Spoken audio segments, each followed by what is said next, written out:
അല്ല ഇത് പൊളിറ്റിക്സ് ആണ്. പുള്ളി പാർലമെന്റിലൊക്കെ പറയാൻ ഡയലോഗ് ക്യാമറയുടെ മുമ്പിൽ പറഞ്ഞ എങ്ങനെ ഇരിക്കും, അതാണ് ഈ സിനിമ. പറയാമെങ്കിൽ സിനിമയുടെ ആവശ്യമേ ഇല്ല. കിട്ടിയെന്ന് വെച്ചാൽ വേറെ രീതിയിൽ ഒരു സുരേഷ് ഗോപിക്ക് പാർട്ടി ഓഫീസിൽ പറയാനുള്ളതൊക്കെ സിനിമയിലായിട്ട് പറഞ്ഞിരിക്കുന്നത്. അപ്പോൾ പ്രതീക്ഷിച്ച ഒരു സാധനം പടത്തിൽ കിട്ടി, ഒരു ഫയറുണ്ട്, ആ സാധനം പടത്തില്ല.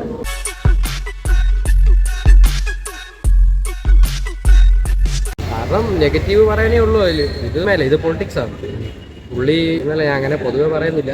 പാർലമെന്റിലൊക്കെ പറയാൻ ഡയലോഗ് ക്യാമറയുടെ മുമ്പിൽ പറഞ്ഞ എങ്ങനെ ഇരിക്കും, അതാണ് ഈ സിനിമ. അല്ല പ്രത്യേകിച്ച് ഗുണങ്ങളൊന്നുമില്ല. ഓഡിയൻസിനൊന്നും കണക്ട് ആവുമെങ്കിൽ ഇത്രയും ഒരു നെഗറ്റീവ് പറയില്ലല്ലോ. വളരെ മോശം സിനിമയാണ്.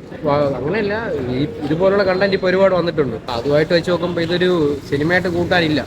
ഓഡിയൻസ് നമുക്ക് എന്റർടൈൻമെന്റ് ആണ് വേണ്ടത്, അല്ലേ? അല്ലാതെ ഒരു കണ്ടന്റ് എടുത്തുകൊണ്ട് കാര്യമില്ല. കണക്ട് ആവുന്ന രീതിയിൽ പറയണം. ഇത് കണക്ട് ആയിട്ടൊന്നുമില്ല. ആക്ടേഴ്സിന്റെ പെർഫോമൻസ് ഒക്കെ ഭയങ്കര മോശമായിരുന്നു. ഒരു എക്സ്പ്രഷൻ മാത്രം ഇട്ട് 9 സീൻ ലഭിച്ച ഒരു പോലീസുകാരുണ്ടായിരുന്നു, അയാളുടെ ആവശ്യമില്ല. പിന്നെ സുരേഷ് ഗോപിയുടെ മോന്റെ ആവശ്യമില്ല.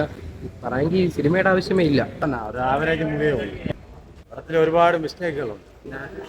എനിക്ക് വലുതായിട്ട് ഇഷ്ടപ്പെട്ടില്ല. ആവറേജ് സിനിമ എന്ത് പറയാനായിട്ടും, അതായത് നമ്മളൊരു കോർട്ട് റൂം ഡ്രാമയുടെ പ്രതീക്ഷ വന്നത്, പക്ഷേ നമ്മൾ കിട്ടിയില്ല. കിട്ടിയെന്ന് വെച്ചാൽ വേറെ രീതിയിൽ ഒരു സുരേഷ് ഗോപിക്ക് പാർട്ടി ഓഫീസിൽ പറയാനുള്ളതൊക്കെ സിനിമയിലായിട്ട് പറഞ്ഞിരിക്കുന്നത്. അത്രയേ ഉള്ളൂ, വേറെ ഒന്നുമില്ല പറയാനായിട്ട്. ഒരു ആവറേജ് റെസ്പോൺസ് ഉള്ള ഒരു പടം തന്നെയാണ്. അതിന്റെ ഒരു ആവശ്യമില്ല. ക്ലൈമാക്സിനെ കുറിച്ച് ഡയലോഗുകളും കാര്യങ്ങളും സർക്കാരിനെതിരായിട്ട് പറയുന്നുണ്ട്. അത് സർക്കാരിൻ്റെ അടുത്ത് പറയാൻ പറ്റാത്തത് സിനിമ വഴി പറയുന്നു. അത്രയേ ഉള്ളൂ. അല്ലാതെ വേറെ ഒന്നും പറയാൻ, വിവാദങ്ങൾ ഉണ്ടാക്കാൻ മാത്രം പടത്തിലൊന്നുമില്ല. അതിനാണ് മെയിൻ സത്യം. ഫസ്റ്റ് ഹാഫ് ഓക്കെയാണ്, സെക്കൻഡ് ഹാഫ് കൊണ്ട് എന്തോ പോലെ ആക്കി കളഞ്ഞ് നമ്മൾ പ്രതീക്ഷിച്ച ഒരു സാധനം പടത്തിൽ കിട്ടി, ഒരു ഫയറുണ്ട്, ആ സാധനം പടത്തില്ല. പ്രൊമോഷൻ ഈ സെൻസറിന്റെ ഇത് വന്നത് കൊണ്ട് മാത്രമാണ് ഈ പ്രൊമോഷൻ കൊടുത്തത്. നീട്ടി കൊണ്ടുപോയി 4 ആളെ അറിയിക്കാൻ വേണ്ടി ഇറങ്ങുന്നത്. അതിലൊരു വിജയിച്ചിട്ടില്ല. പക്ഷേ സിനിമ എന്നുള്ള രീതിയിൽ ഒരു ആവറേജ് റെസ്പോൺസിനെ നല്ല സിനിമ, വളരെ നല്ല സിനിമ. ഐ ഹാവ് ടു സേ, ഇപ്പം റീസെന്റ് ഇറങ്ങിയതിൽ വെച്ച് one of the best thrillers ആണ്. ഇതൊന്ന് ലാസ്റ്റ് കോർട്ട് റൂം ഇറങ്ങിയത് നേര് സിനിമയാണെന്ന് തോന്നുന്നു. നല്ലൊരു ഇൻവെസ്റ്റിഗേഷൻ ത്രില്ലർ മൂവിയാണ്. നല്ല മസ്റ്റ് വാച്ച് ആയിട്ട് കണ്ടിരിക്കേണ്ട, സോഷ്യലി റെലവെന്റ് ആയിട്ടുള്ള നല്ലൊരു സ്റ്റോറി, നല്ലൊരു trend, everything is good. Negative പറയാറുണ്ട്. That was unnecessary.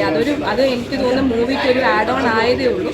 ഒരു കോർട്ട് സീനിലെ പേര് മ്യൂട്ട് ചെയ്യുന്നുണ്ട്, അല്ലാതെ വേറൊരു ഡിഫറൻസ് ഇതിൽ വന്നില്ല. സുരേഷ് ഗോപി ഡേറ്റ് കൊടുത്തായിരുന്നു അഭിനയിക്കാൻ. സെക്കൻഡ് ഹാഫ് കൊടുത്തില്ല. പുള്ളി MP ഒക്കെ അല്ലേ, സോ അപ്പൊ അവിടെ വന്ന് പോയോണ്ട് സെക്കൻഡ് ഹാഫ് സുരേഷ് ഗോപി ഇല്ല. ഫസ്റ്റ് ഹാഫ് ഡേറ്റ് കൊടുത്തായിരുന്നു, നല്ല അഭിനയമായിരുന്നു.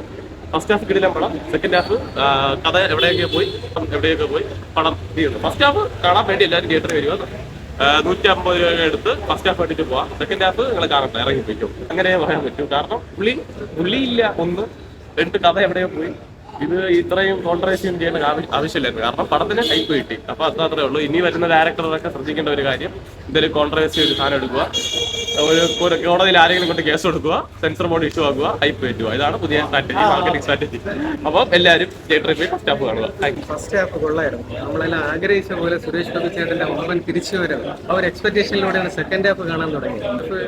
നമ്മൾ പ്രതീക്ഷിച്ചതിലുപരി പടം തന്നെയാണോ അതോ വേറെ എന്തെങ്കിലും കൂട്ടിക്കലർത്തിക്കൊണ്ട് കേരളീയർക്ക് എന്താ പറയുക ഒരു വിഷം വിതയ്ക്കാനാണോ താല്പര്യം നമുക്ക് മനസ്സിൽ സ്വാഭാവികമായിട്ട് തോന്നിപ്പോകും. എന്താ പറയുക, ജാനകി വേഴ്സസ് കേരള എന്നുള്ള രീതിയാണ് അവർ ക്യാപ്ഷൻ കൊടുത്തിരിക്കുന്നത്. ശരിക്കും ജാനകി ജസ്റ്റിസ് ഓഫ് ഹ്യൂമാനിറ്ററി എന്നിട്ടിരുന്നെങ്കിൽ നന്നായിരുന്നു. സെക്കൻഡ് ഹാഫ് എന്ന് പറയുന്നത് ശരിക്കും നമ്മളെ കേരളത്തിനെ അപമാനിക്കാൻ വേണ്ടി 1-2 പോയിന്റ്സ് ഉപയോഗിച്ചു എന്നുള്ളതാണ്.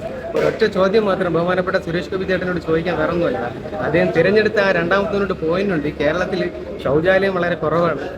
നമ്മൾ സ്ത്രീകൾ ഉൾപ്പെടുന്ന ഒരുപാട് പേര് നമുക്ക് ബുദ്ധിമുട്ടി കൊണ്ട് തിരിച്ച് വീട്ടിൽ തന്നെ വരണത്.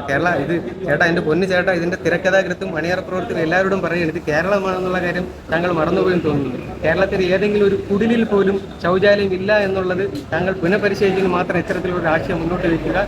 ദയവായി നമ്മുടെ മനസ്സിനെ മുറിവേൽപ്പിക്കുന്ന ഇത്തരത്തിലുള്ള സെക്കൻഡ് ഹാഫുകൾ ഒഴിവാക്കുക. ആദ്യം സത്യത്തെ നമ്മൾ സത്യമായി തന്നെ പറയുന്നു. നല്ല അഭിനയമായിരുന്നു അദ്ദേഹത്തിന് അഭിനയമാണ് അദ്ദേഹത്തിന് പറ്റിയ പണി. അദ്ദേഹത്തിന് വേറെ പണിയും കൂടി ഇതിന് ആഡ് ഓൺ ചെയ്യാൻ ശ്രമിച്ചു എന്നുള്ളത് ജനങ്ങൾ തിരിച്ചറിയുന്നുള്ള യാതൊരു സംശയവുമില്ല. ഇതിന് ആവശ്യമൊന്നും ഒറ്റ കാര്യം പറയട്ടെ, എന്തിനു വേണ്ടി വിവാദത്തിൽ നമ്മൾ ഏതെല്ലാം സിനിമകൾ കാണുന്നു, ഏതെല്ലാം സിനിമകൾ റിയാലിറ്റി ആയിട്ട് വരുന്നുണ്ട്. ചിലവ് പറയുന്നത് തികച്ചും സാങ്കല്പിക മാത്രമാണ് എന്ന് നമുക്ക് ചിത്രത്തിന് മുന്നേ തന്നെ എഴുതി കാണിക്കുകയും ചെയ്യുന്നുണ്ട്. ഇവിടെ വിവാദം കൊണ്ടുവന്ന് എന്തിനെന്ന് അറിയാമോ, ഹൈപ്പ് അങ്ങനെയെങ്കിലും കിട്ടിക്കോട്ടെ. ഒരു ഹൈപ്പും ഇല്ലാതെ സുരേഷ് ഗോപി എന്ന അതിൻ്റെ ഒരു പ്രതിഭ തന്നെയാണ്. അദ്ദേഹത്തിന് പറ്റിയ ഒരു ആപ്റ്റായ റോള് തന്നെയായിരുന്നു. പക്ഷേ ഇത്തരത്തിൽ വളച്ചൊടുക്കുന്ന ഫസ്റ്റ് ഹാഫ് നന്നായിരുന്നു, നല്ലതെന്ന് തന്നെ പറയുന്നു. ഈ ഹൈപ്പ് കൊണ്ടുവന്നത് ഫാബ്രിക്കേറ്റഡ് ആണ്. ഹൈപ്പ് കൊണ്ടുവന്നതിൻ്റെ പിന്നിലുള്ള ദുരുദ്ദേശം എന്ന് പറയുന്നത് അങ്ങനെയെങ്കിലും 10 ആൾ വന്ന് കയറട്ടെ എന്നുള്ള ഒരു ഒറ്റ ദുരുദ്ദേശമായിരുന്നു ഹൈപ്പിൻ്റെ പിന്നിലുണ്ടായിരുന്നുള്ളത് നമുക്കിപ്പം പടം കണ്ടവർക്ക് വ്യക്തമായിട്ട് തിരിച്ചറിയാൻ സാധിക്കും. കിട്ടുന്ന പൈസ മുതലാവണമെങ്കിൽ അത് ഫസ്റ്റ് ഹാഫ് പൊളിയായിരുന്നാലും സെക്കൻഡ് ഹാഫ് ക്ലൈമാക്സ് എങ്കിലും 10 മിനിറ്റ് നന്നായിരുന്നെങ്കിൽ നമ്മൾ കൊടുത്ത പൈസ മുതലെന്ന് പറയാൻ പറ്റും.